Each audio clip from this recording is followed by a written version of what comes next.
अस्सलामुअलैकुम अनहला फ़िरफ़ान। तो क्या हालचाल है और कैसे हैं आप सब। कभी कभी किचन में हमारे साथ बहुत बड़ी गड़बड़ हो जाती है।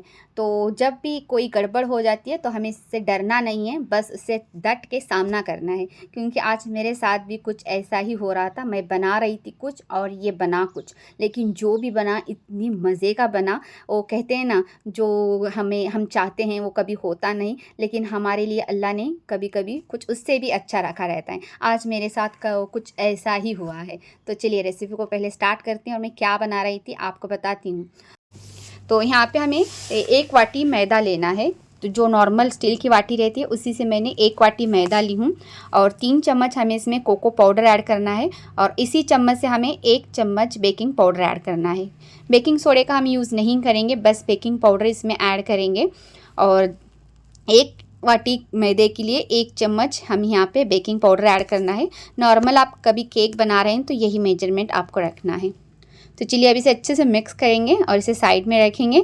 और यहाँ पे 1 अंडे का वाइट पार्ट लेंगे और इसे बीट करेंगे। जब ये बीट करके डबल हो जाएगा तो इसमें हमें हाफ़ वाटी ऑयल डालना है और हाफ़ वाटी इसमें शुगर ऐड करना है। यानी कि जिस वाटी से मैंने मैदा ली थी उसी वाटी से हाफ़ वाटी ऑयल, हाफ़ वाटी शुगर, इस तरीके से मेजरमेंट रहेगा। और दूध की क्वांटिटी कम ज़्यादा इसमें रहेगी। और जो हमने अंडे का पीला वाला पार्ट साइड में रखे थे वो इसमें डाल देंगे और इसमें इसेंस ऐड करेंगे, वेनीला या फिर चॉकलेट। अब इसे अच्छे से बीट करने के बाद जो हमने मैदा छान के रखे थे वो इसमें डाल देंगे। अब इसे अच्छे से मिक्स करना है। जब इसे मिक्स करेंगे उसके बाद थोड़ा थोड़ा दूध डाल के इसकी थिकनेस हमें बराबर रखना है। अब यहाँ पे केक जब हम बनाएंगे तो इसकी थिकनेस जो है थोड़ी सी थिक रहेगी, और जब पैन केक बनाएंगे तो इसकी जो थिकनेस है एकदम इस तरीके से रहेगी। अब चलिए यहाँ पे एक पैन लेंगे, पैन में थोड़ा सा ऑयल ग्रीस करेंगे। अब मैं बताती हूँ आपको मैं इसका क्या बना रही थी। आज मैं इसके पैन केक नहीं बना रही थी, जो वायरल चल रहे हैं, जो चॉकलेट रोल हैं एकदम क्रिस्पी वाले, वो बना रही थी। लेकिन आप देख सकते हैं ये आज मैं पहली बार बना रही थी, तो थोड़ी बहुत गड़बड़ हो जाती है जब भी हम कोई डिश पहली बार बनाते हैं। तो मेरे साथ भी कभी कभी ऐसा होता है, लेकिन उस डिश को मैं कोशिश करती हूँ कि खाने के लायक हो जाए। तो जब मैं इसे स्प्रेड कर रही थी तो ये चिपक चिपक के चम्मच में लगे जा रहा था, तो उसे मैं सेक के साइड में कर दी। अब यहाँ पे दोबारा से मैंने पैन केक के लिए यानी कि रोल बनाने के लिए इसे स्प्रेड कर दी। इसे अच्छे से सेकने के बाद इसे प्लेट में निकाल ली और उसके बाद मैं इसकी रोल बना रही थी, जो कि बिल्कुल भी रोल ये अच्छा नहीं बना। तो जब भी ये जो स्प्रेड किया हुआ बैटर ठंडा होने लगता है तो ये रोल टूटने लगते हैं। अभी मुझे थोड़ा बहुत आइडिया आ गया है यहाँ पे, जब ये दूसरा रोल मैं बना रही थी तो ये टूट गया, लेकिन सॉफ्ट बना था एकदम केक की तरह, तो इसलिए ये टूट रहा था। तो इसे भी मैंने साइड में कर दी। अब चलिए तीसरी बार है जब इसे मैं ट्राई कर रही थी। अब एकदम थोड़ा सा मैंने इसमें बैटर डाल दी हूँ। अब छोटी वाली चम्मच से इसे स्प्रेड कर दी हूँ। स्प्रेड तो बहुत अच्छे से हो गया है, लेकिन शायद इससे भी पतला इसे स्प्रेड करना रहता है, कुछ मुझे आइडिया नहीं आ रहा था। फिर भी मैंने इसे सेकने के लिए छोड़ दी। और जब सेक गया तो इसे पलटा के मैंने इसे बिल्कुल भी सेकी नहीं, बस इसी तरीके से पेंसिल रख दी और इसे इसका रोल बनाती गई। चटके तो बहुत लग रहे थे क्योंकि ये गरम गरम में ही रोल बनाने पड़ते हैं। और इसके रोल तो बने, लेकिन जब रोल बने इतनी खुशी हुई मुझे इस रोल को देख के। लेकिन जैसे जैसे मैं रोल बना रही थी वैसे वैसे ये क्रिस्पी नहीं हो रहे थे, एकदम सॉफ्ट हो रहे थे केक की तरह। तो लास्ट में मैंने सोची इसके अब रोल बना के कोई फ़ायदा नहीं है, ये सॉफ्ट ही बनेंगे क्योंकि ये क्रिस्पी रहते हैं। तो लास्ट में मैंने जो भी बैटर बचा था उसके पैन केक बना दिए। तो यहाँ पे पैन केक मैंने बना दी हूँ। तो इसके मैंने 2 पैन केक और यहाँ पे थोड़े बहुत रोल बने हैं उतने बैटर में। तो अभी मैं सोच रही थी इसका क्या बनाऊँ, तो मुझे याद आया कि व्हिपिंग क्रीम फ्रिज में पड़ी है, तो उसे मैंने लेके आई और उसे फेंट दी।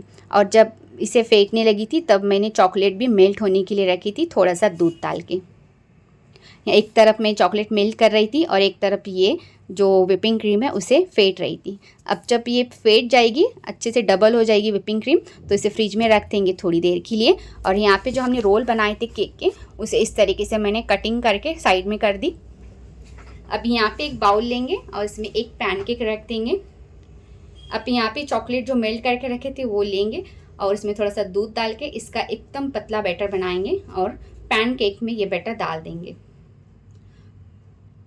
अब ये जो बैटर है चॉकलेट और मिल्क वाला, आप ज़्यादा भी डाल सकते हैं या ताकि जो ये केक है एकदम सॉफ्ट बने। अब जो हमने केक कट करके रखे थे वो सारा का सारा बैटर हम इसमें डाल देना है, और मिल्क और चॉकलेट वो सारा का सारा इसमें डाल देंगे। जितना आप इसमें डालेंगे उतनी ये केक सॉफ्ट बनेगी। अब यहाँ पे जो व्हिपिंग क्रीम मैंने फ्रिज में रखी थी उसे मैंने स्प्रेड कर दी हूँ, और जो दूसरा पैन केक था बचा हुआ वो इसे मैं रखती हूँ, और जो चॉकलेट बची हुई थी वो इसमें डाल देंगे। अब जो भी पैनकेक टूटे हुए थे उसे मैंने इस तरीके से क्रश करके डाल दी हूँ, तो कुछ भी यहाँ पे वेस्ट नहीं हुआ। जो भी टूटा था, फटा था, रोल थे, सारा कुछ अच्छे से मैंने यूज़ करके इसे खाने के लायक बनाई। बस इसी बात की तसल्ली हो रही थी, लेकिन फिर भी मुझे थोड़ी बहुत डर लग रही थी कि पता नहीं इसे सर्व करने के बाद कैसी लगेगी, क्या होगी इस डिश का। तो थोड़ा सा मैंने चॉकलेट इस पर डाल दी हूँ, आप इसे चॉको चिप्स पे भी डाल सकते हैं। अब इसे 2 घंटे के लिए फ्रिज में रखेंगे और उसके बाद इसे सर्व करेंगे। जब इसे मैं सर्व कर रही थी तो मुझे कुछ समझ में नहीं आ रहा था कि मैं इसे किस तरीके से सर्व करूं, तो मुझे याद आया इसे आइसक्रीम की तरह हम सर्व करते हैं, देखते हैं, ट्राई करते हैं। तो जिस तरीके से मैंने इसे सर्व की और जिस तरीके से निकल के आ रहा था आइसक्रीम की तरह, तो इसे देख देख के बहुत बहुत खुशी हो रही थी कि कुछ भी वेस्ट नहीं हुआ। जो कुछ बना उसे खाने के लायक हो गया और कुछ भी वेस्ट नहीं हुआ। तो कभी कभार इस तरीके से अगर हमसे कुछ गलती भी हो जाती है तो डरना नहीं है, इस तरीके से कुछ नया बना के खाना है। तो मिलते हैं नेक्स्ट वीडियो में। Thank you for watching my video.